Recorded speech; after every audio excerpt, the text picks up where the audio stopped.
Hi everybody. पिछले class के video में हमने आपको बताया था संधारित्रों का श्रेणी क्रम संयोजन।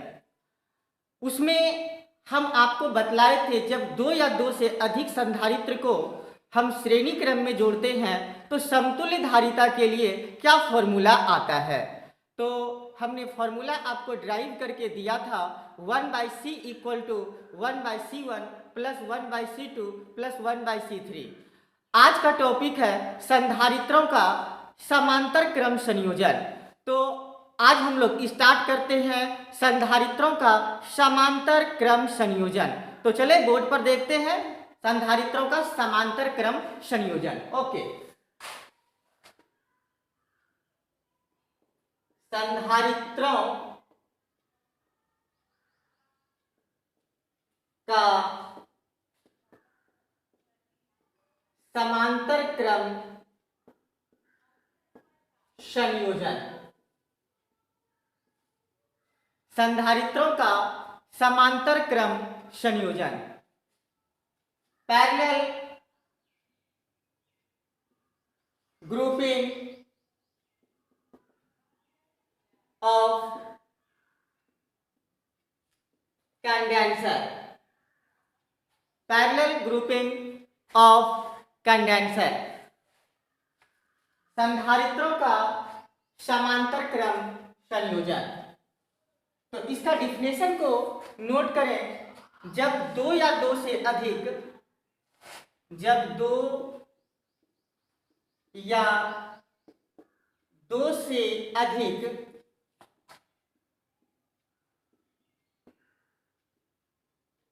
संधारित्र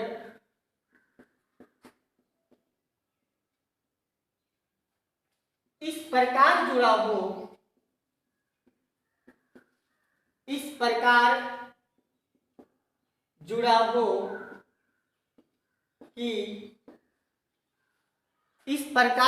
हो कि प्रत्येक संधारित्र से वो समान आवेश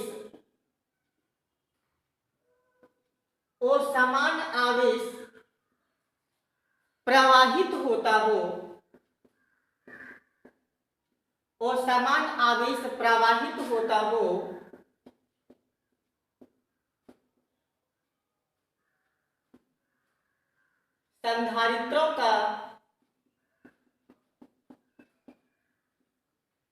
संधारित्रों का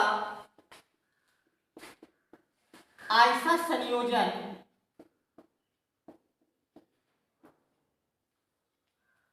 समांतर क्रम संयोजन कहलाता है।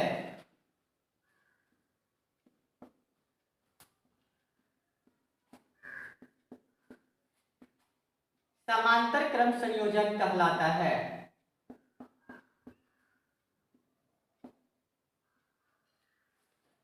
ओके, तो यहां पर ध्यान दें, जब दो या दो से अधिक संधारित्र इस प्रकार जुड़ा हो कि प्रत्येक संधारित्र से वो समान आवेश प्रवाहित होता हो, संधारित्रों का ऐसा संयोजन समांतर क्रम संयोजन कहलाता है। तो ध्यान रखें, श्रेणी क्रम संयोजन में आपको हमने बतलाया था कि प्रत्येक संधारित्र से एक समान आवेश प्रवाहित होता है। श्रेणी क्रम में प्रत्येक संधारित्र से एक समान आवेश प्रवाहित होता है, जबकि समांतर क्रम संयोजन में प्रत्येक संधारित्र से वो समान आवेश प्रवाहित होता है। तो जब वो समान आवेश अगर सभी संधारित्र से अगर प्रवाहित हो तो हम उसे समांतर क्रम संयोजन बोलेंगे। तो चले इसका इंग्लिश डिफिनेशन को नोट कर ले। व्हेन टू और more than two condenser are connected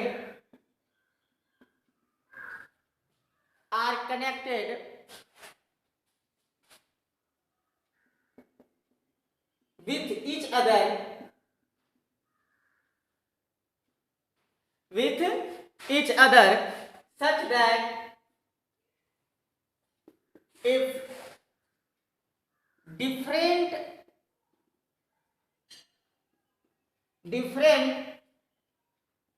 charge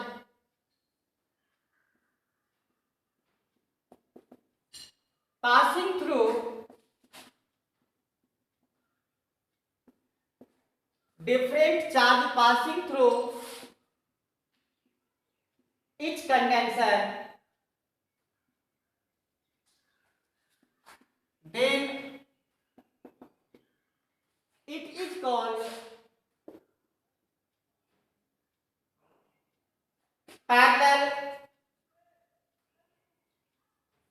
parallel grouping of condenser. Parallel grouping of condenser. Okay, again look at the board. When two or more than two condensers are connected with each other such that if different charge passing through each condenser, then it is called parallel grouping of condenser. तो इस चीज का ध्यान रखें कि जब दो या दो से अधिक संधारित्रों में वो समान आवेश प्रवाहित हो तो संधारित्रों का ऐसा संयोजन समांतर क्रम संयोजन कहलाता है। ओके, अब जैसे यहाँ पर हम लोग फिगर के माध्यम से देखेंगे और समझेंगे कि किस प्रकार से वो समान आवेश प्रवाहित होता है।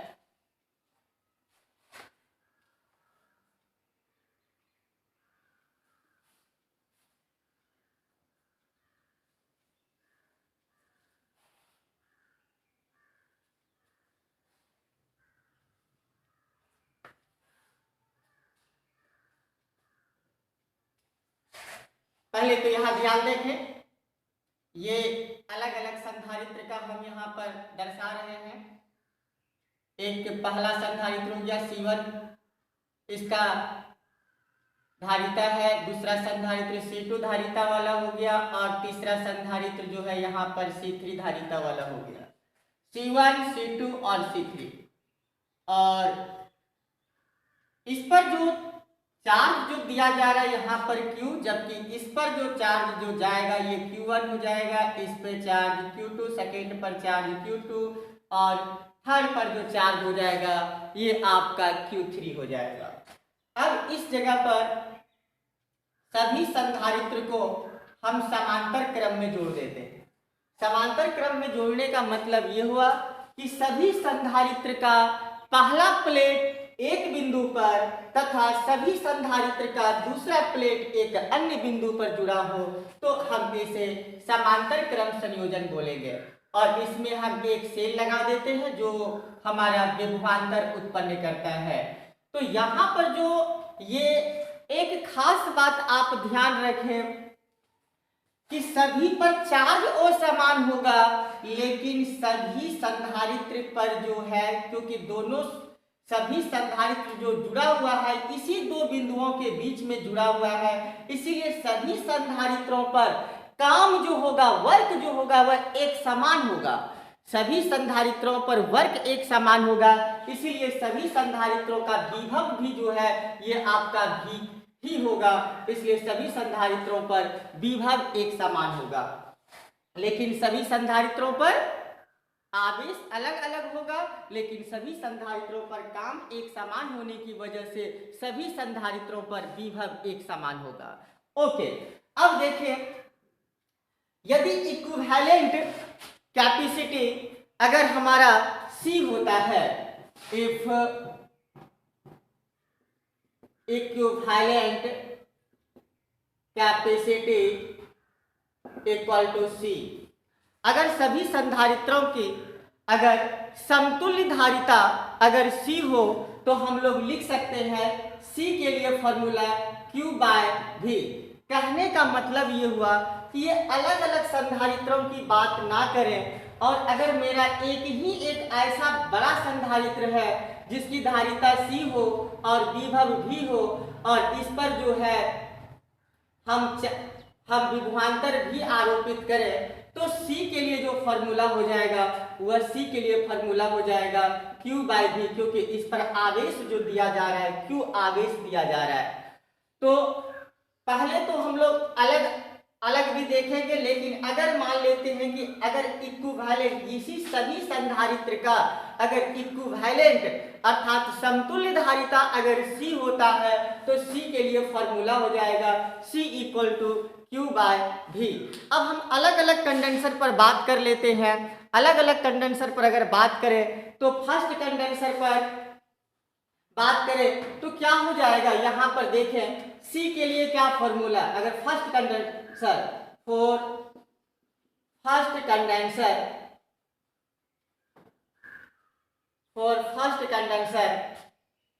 सिंपल फॉर्मूला C = होता है Q/V। तो Q के लिए क्या फॉर्मूला, CV हो जाएगा। तो Q = CV। तो यहाँ पर पहले कंडेंसर की बात कर रहे हैं तो चार्ज हमारा Q1 हो गया, धारिता C1 है, लेकिन पोटेंशियल तो हमारा V होगा, सबका पोटेंशियल एक समान होगा, V होगा, इसलिए Q1 = C1 V हो जाएगा।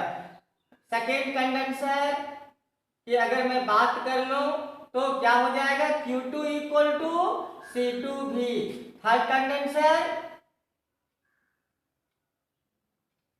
की अगर बात करें तो Q3 = हो जाएगा C3V। लेकिन अब आप यहां पर ध्यान दें कि हो क्या रहा है, नेट चार्ज जो हम Q दे रहे हैं, ये Q का बंटवारा किस तरह से हो रहा है। तो नेट चार्ज पर बात करें, नेट चार्ज अगर मैं Q बोलूं तो Q बराबर हो जाएगा Q1 + Q2 + Q3। ये नेट चार्ज जो हो जाएगा मेरा Q1 + Q2 + Q3, यानी ये Q चार्ज जो है आपका 3 हिस्से में बटा हुआ है, इसीलिए हम यहाँ पर Q बराबर कर देंगे Q1 + Q2 + Q3। अब यहाँ पर जैसा कि आपको निकाला गया है, इस जगह पर देखिए इसका Q बराबर कितना हो जाएगा, CV हो जाएगा। समझ में आ रहा है ना, ध्यान से देखें ये सब चीज को, ऐसे इसमें कोई बड़ा चीज है नहीं। आप एक कैपेसिटी ऑफ कंडक्टर का फॉर्मूला देखें और उसी फॉर्मूले से हम सारा चीज को निकाल रहे हैं। तो Q = CV, तो यहाँ पर रख देंगे CV। Q1 के स्थान पर कितना, तो C1V, Q2 के स्थान पर C2V, Q3 के स्थान पर C3V, और यहाँ से भी अगर आपका कॉमन ले लेते हैं तो C1 + C2 + C3 हो जाएगा, V और V कैंसिल हो जाएगा और C के लिए फॉर्मूला हो जाएगा C1 + C2 + C3। तो देखें ये फॉर्मूला हमारा आ गया समांतर क्रम संयोजन के लिए। तो हमने पिछले क्लास में भी हमने आपको बताया था कि श्रेणी क्रम संयोजन में अगर संधारित्र का श्रेणी क्रम संयोजन होता है तो उसके लिए formula 1/C = 1/C1 + 1/C2 + 1/C3 so on. अगर समांतर क्रम संयोजन अगर होता है तो समतुल्य धारिता के लिए इक्विवेलेंट कैपेसिटी के लिए फॉर्मूला C के लिए फॉर्मूला होगा C = C1 + C2 + C3 + so on. तो इस तरह से हमारा होता है, अर्थात कहने का मतलब ऐसा नहीं कि 3 ही संधारित्र जुड़ा हो, 3 से ज़्यादा भी संधारित्र जुड़ा हो सकता है, 4 5, अगर 5 संधारित्र जुड़ा हुआ है तो C = formula C1 + C2 + C3 + C4 + C5 हो जाएगा समांतर क्रम में। यही अगर श्रेणी क्रम में रहता है 5 संधारित्र तो 1/C = 1/C1 + 1/C2 + 1/C3 + 1/C4 + 1/C5। तो इस बात को भली भांति आज इसको ठीक ढंग से आप इसको देख लें, पढ़ लें, इसके बाद जो है हम आपको इस पर आधारित न्यूमेरिकल कैसे आता है हम उस न्यूमेरिकल के बारे में चर्चा करेंगे। और ध्यान से इसको पढ़ें और जहाँ भी अगर दिक्कत होता है तो आप हमें अब कॉन्टैक्ट नंबर पर हमसे बात कर लें और अपने समस्या का निदान कर लें। और बाकी आप घर में रहें, सुरक्षित होकर के पढ़ाई करें और एक दूसरे को पढ़ने के लिए प्रेरित करें। और वीडियो अगर अच्छा लगे तो लाइक और सब्सक्राइब जरूर करें, जिससे आने वाले सभी वीडियो को आप अच्छी तरह से आप देख सकते हैं। Thank you.